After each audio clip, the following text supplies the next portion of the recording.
When Paul McCartney looks back on his life, one memory still cuts through everything else. The moment he found out that John Lennon was gone. In his new book, Wings, The Story of a Band on the Run, released on November 4th, the legendary Maybe I'm Amazed singer revisits that heartbreaking day, December 8, 1980, when his old friend and bandmate was murdered by Mark David Chapman outside his New York apartment. Paul recalled how the news came early in the morning from his manager.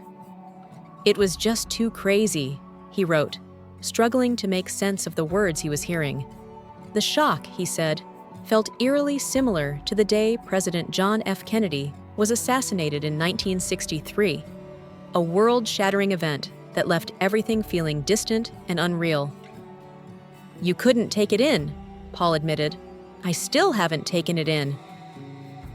I don't want to." In the hours that followed, Paul, Ringo Starr, and George Harrison went back to the studio. Staying at home felt unbearable. "We all had to go to work and be with people we knew," Paul wrote. "We just had to keep going."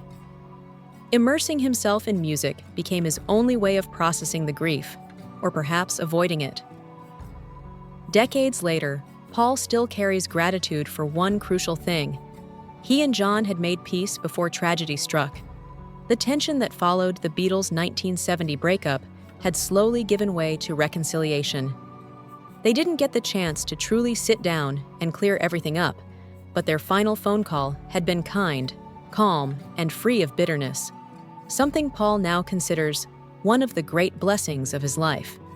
Their relationship had its share of harsh words and arguments, but Paul saw it for what it really was.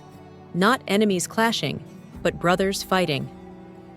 Wings, The Story of a Band on the Run, chronicles Paul's journey after the Beatles, exploring his evolution through his post-Beatles band, Wings.